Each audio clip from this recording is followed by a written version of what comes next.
جی ناظرین welcome back, ایک دفعہ پھر آپ کو خوش آمدید کہتے ہیں۔ یہ سیٹ انٹرٹینمنٹ ایچ ڈی کی خصوصی رمضان نشریات مسکراتا رمضان، اس کے ساتھ میں ہوں آپ کا میزبان ڈاکٹر بلند اقبال۔ ہمارے ساتھ موجود ہیں ہر دل عزیز اسلامک اسکالر ہیں، خوبصورت انداز میں بیان فرماتے ہیں مفتی محمد شاہد نعیمی صاحب۔ السلام علیکم۔ وعلیکم خوش السلام۔ آمدید کہتے ہیں سر، وعلیکم السلام۔ الحمدللہ الحمدللہ۔ اور ناظرین اس کے علاوہ ہمارے ساتھ موجود ہیں فائزہ کامران صاحبہ، اور آج کی گفتگو میں ہم ذکر کریں گے رسول اللہ صلی اللہ علیہ وآلہ وسلم کے رمضان المبارک کے معمولات کے حوالے سے۔ آپ کو بتاتے چلیں کہ یہ حدیث مبارکہ ہے کہ رسول اللہ صلی اللہ علیہ وآلہ وسلم نے شعبان کے آخری دن ایک خطبہ ارشاد فرمایا، اور آپ صلی اللہ علیہ وآلہ وسلم نے اس خطبے میں ارشاد فرما دیا کہ تمہارے اوپر ایک ایسا عظیم مہینہ سایہ فگن ہونے والا ہے، ایک ایسا مبارک مہینہ سایہ فگن ہونے والا ہے جس میں دن کے روزے فرض ہیں اور رات کی عبادت افضل ہے، جس میں ایک رات ایسی ہے جو 1000 مہینوں سے بہتر ہے۔ یہ خطبہ جو ہے بڑی اہمیت رکھتا ہے، جس میں رسول اللہ صلی اللہ علیہ وآلہ وسلم نے رمضان المبارک کی اہمیت کے حوالے سے امت کو آگاہ کیا، اور یہی وجہ ہے کہ رمضان المبارک میں رسول اللہ صلی اللہ علیہ وآلہ وسلم خاص اہتمام کیا کرتے تھے۔ ہم بھی دیکھتے ہیں کہ ہمارے گھروں میں جو طرز زندگی ہے وہ بدل جاتا ہے، اچھی بات ہے اگر بدل جائے تو، سادگی آ جائے بہت اچھی بات ہے۔ دسترخوان پہ آپ بیٹھ کے افطار کریں، سادہ افطار کریں، کھجور کو اپنی زندگیوں میں شامل کریں، یہ چیزیں بہت اچھی ہیں، یہ بہت پازیٹیو چینج ہوگا۔ بہرحال مفتی صاحب آپ سے جاننا چاہیں گے کہ رمضان المبارک میں رسول اللہ صلی اللہ علیہ وآلہ وسلم کے معمولات زندگی کیا ہوا کرتے؟ الحمدللہ وحدہ والصلاة والسلام علی من لا نبی بعدہ وعلی آلہ واصحابہ اجمعین، اما بعد، بسم اللہ الرحمن الرحیم۔ لقد کان لکم فی رسول اللہ اسوۃ حسنہ، صدق اللہ العظیم۔ نبی کریم صلی اللہ تعالی علیہ وآلہ وسلم کا ہم تن وقت یاد الہی میں گزرتا تھا۔ نبی کریم صلی اللہ تعالی علیہ وسلم نے آپ کی بات کو آگے بڑھاتا ہوا چلوں گا۔ بخاری اور مسلم کی متفقن علیہ حدیث ہے، کریم آقا صلی اللہ تعالی علیہ وآلہ وسلم نے ماہ رمضان المبارک کی مبارکباد دینے کے لیے ایک ایک صحابی کو گھر سے بلایا۔ کریم آقا علیہ الصلوۃ والسلام جب صحابہ کرام آپ کی خدمت میں جوک در جوک تشریف لا رہے تھے تو حدیث میں آیا کہ سرکار صلی اللہ علیہ وسلم ایک ایک صحابی کو نگاہ بھر کے دیکھ رہے تھے، جیسا کہ ہم دیکھتے ہیں نا کون رہ گیا کون آ گیا، تو ایک ایک اپنے صحابی کو آنکھ بھر بھر کے دیکھ رہے تھے، اور جو نہیں تھا تو اس کو بھی سرکار نے غلام بھیج کر کے بلوایا۔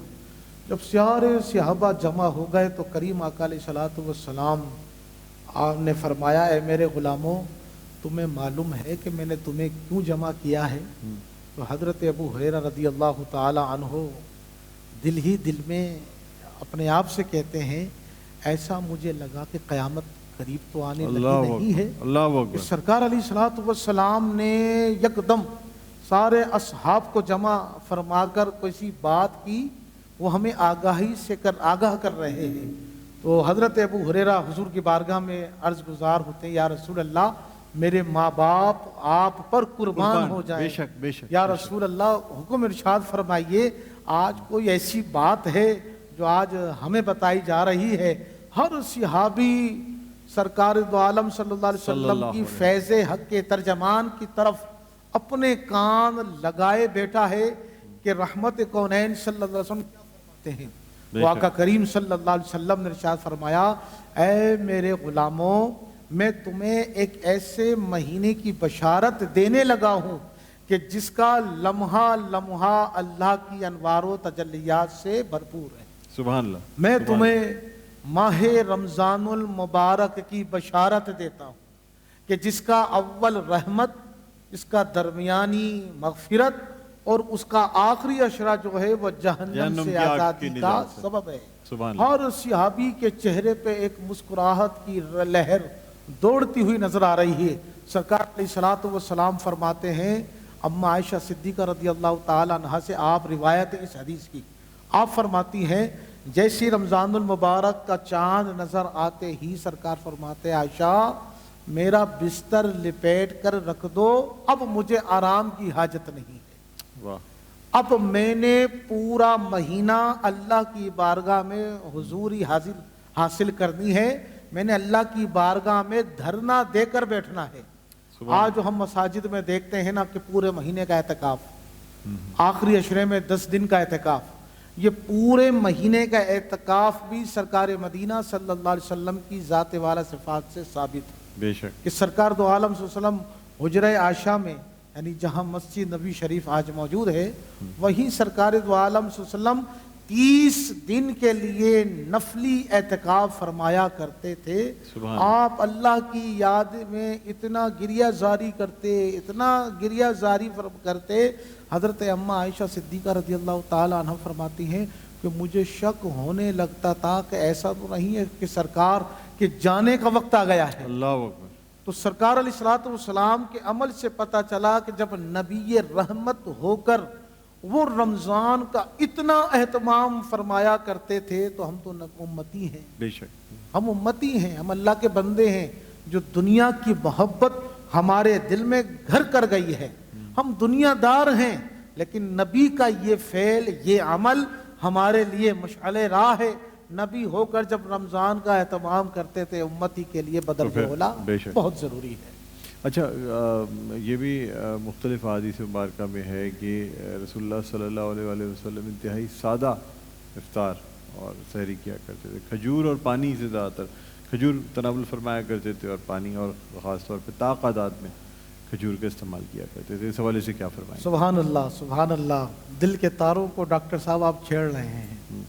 کریم آقا علیہ الصلوۃ والسلام جو مالک کائنات ہیں، دونوں خزانے کی کنجیاں ان کے ہیں خالی ہاتھ میں، وہ رکھتے گو پاس کچھ نہیں، ان کے ہاتھ میں دو دارین کے خزانوں کی کنجیاں ہیں، لیکن قربان جائیے سرکار دو عالم صلی اللہ علیہ وسلم کی قناعت پر، آپ کا حکم ہوتا تو جنت سے دسترخوان کے دسترخوان اتر سکتے تھے، لیکن کریم آقا علیہ الصلوۃ والسلام نے فقیری میں بادشاہی فرمائی۔ بے شک، آپ مالک کائنات ہوتے کے ساتھ ساتھ آپ نے امت کو ایسا بہترین درس دیا، سبق دیا، سب کچھ ہونے کے باوجود کریم آقا علیہ الصلوۃ والسلام کی سادگی، تیری سادگی پہ لاکھ ہو، تیری عاجزی پہ لاکھ ہو سلام عاجزانہ مدنی مدینے والے، کہ سرکار علیہ الصلوۃ والسلام کے افطار کا جو وقت اما عائشہ صدیقہ فرماتی ہیں، سرکار کے لیے جب میں افطار کا سامان تیار کرتی تو سرکار فرماتے عائشہ میری افطاری کے اندر زیادہ نہ کرنا، بلکہ ایک پانی کا کٹورا ہو بھرا ہوا اور کچھ جو بھیگے ہوئے ہوں، اللہ اکبر، یا کبھی پنیر ہوتا تھا، یا کبھی شہد ہوتا تھا، کبھی کھجور ہوتا، اور کبھی کچھ بھی نہیں ہوتا۔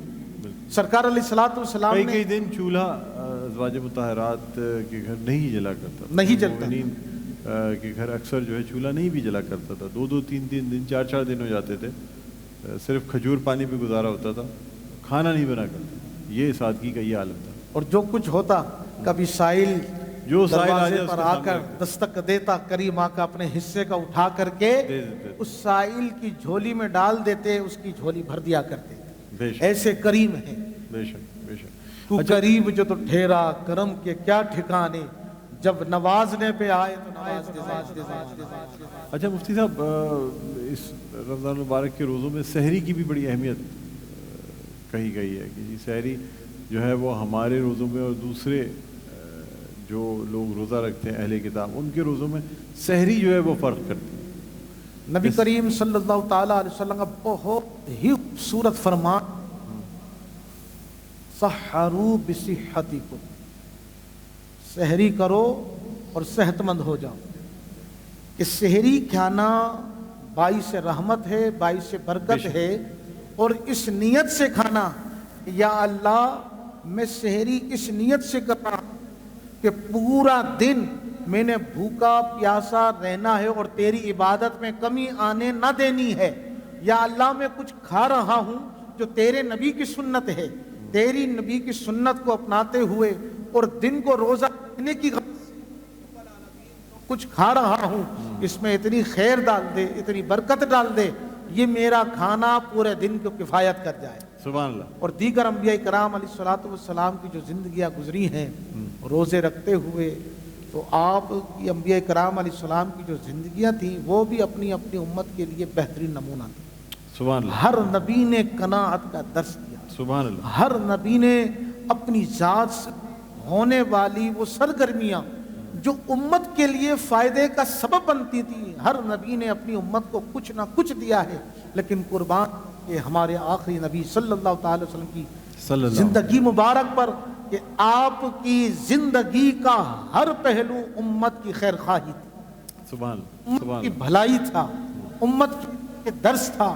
کہ کریم آقا علیہ الصلوۃ والسلام نے بھوکے رہ کر بھی زندگی گزاری، سبحان اللہ۔ پیٹ پر پتھر پتھر رکھ کے بھی زندگی گزاری۔ بے شک بے شک۔ بڑی جب ہم تاریخ پڑھتے ہیں اور خاص طور پہ سیرت طیبہ صلی اللہ علیہ وسلم سے روشنی حاصل کرتے ہیں تو بعض ایسے واقعات ملتے ہیں کہ سمجھ نہیں آتا، اور انسانی عقل جو ہے دنگ رہ جاتی ہے کہ کس طریقے سے اتنی سخت حالات میں رسول اللہ صلی اللہ علیہ وسلم نے سختیاں برداشت کر کے پھر بھی اپنی امت کے لیے کس طرح سے ڈٹے رہے اور کس طریقے سے اپنی امت کو حفاظت میں رکھا۔ یہ بڑی مطلب حیرت کی بھی بات ہے اور بڑا اس سے تعجب بھی ہوتا ہے، انسان کی عقل دنگ بھی رہ جاتی ہے، اتنے مظالم کس طرح سے برداشت کیے گئے اس وقت عرب کے دور جاہلیت، بڑی بات ہے۔ اچھا مفتی صاحب، بس ہم آپ سے اب اس پہ ایک پیغام لینا چاہیں گے کہ مختصراً بتا دیجئے کہ معمولات زندگی رمضان المبارک میں، یعنی افطار کتنا کرنا چاہیے، سحری کتنی کرنی چاہیے، اپنے گھر والوں سے سلوک کیسا رکھنا چاہیے، یہ بتا دیجیے گا۔ اپنے دیکھنے والوں کو یہی عرض کروں گا، مومن ہو امتی ہو حضور کے نام کا کلمہ پڑھتے ہیں تو نبی کریم علیہ الصلوۃ والسلام کی زندگی ازہر من الشمس ہے، سرکار کی سیرت کا کوئی پہلو امت سے مخفی نہیں ہے۔ نہیں، حضور کی تنہائی ہو، خلوت ہو یا جلوت ہو، حضور کی تمام تر زندگی کے سامنے ہے۔ اب امتی کو چاہیے کہ نبی پڑھنے کا حق ادا کرتے ہوئے اپنے نبی کی زندگی کو فالو کریں کہ سرکار دو عالم صلی اللہ تعالی وسلم کا اپنے گھر والوں کے ساتھ کیسا رہن سہن کا انداز، کیسا انداز، بالکل اپنی ازواج کے ساتھ کتنے آپ بہترین طریقے سے آپ فیصلے کرتے تھے، بے شک اور بے شک، زندگی میں کس طریقے سے اپنے آپ کو پیش کرتے تھے، بے شک۔ یہ سارا کا سارا کتابوں میں موجود ہے۔ علماء ہماری اصلاح فرماتے رہتے ہیں، ٹھیک، ہر امتی حضور کے ہر فعل کو جانتا ہے، سبحان اللہ، لیکن سبحان دنیا اللہ۔ کی محبت ہمارے دل اور اذہان پر غالب آ چکی ہے۔ تو میں اللہ تبارک و تعالیٰ کی بارگاہ میں یہی دعا کروں گا ہر امتی کو حضور کی توفیق۔ آمین آمین ثم آمین، آمین ثم آمین۔ بہت شکریہ مفتی شاہد نعیمی صاحب، آپ تشریف لائے ہیں۔ اب میں درخواست کروں گا فائدہ کامران سے کہ وہ بارگاہ رسالت مآب صلی اللہ علیہ وآلہ وسلم ہدیہ نعت پیش کرنے کی سعادت حاصل کریں۔ بلغ العلا بکماله،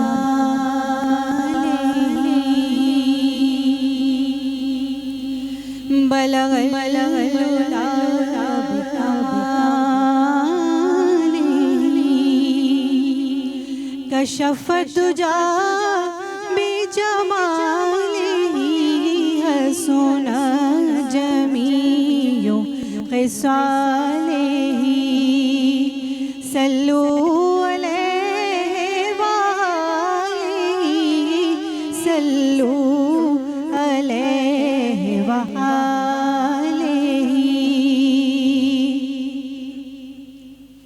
ہو سلام تم پہ بھی آمنا، ہو سلام تم پہ بھی آمنا، ہو درود تیرے بھی چاند پر، ہو درود تیرے بھی چاند پر، کہ تیری گود کتنی عظیم ہے، کہ ملا جس کو ماہ تمام ہے، بلغ العلا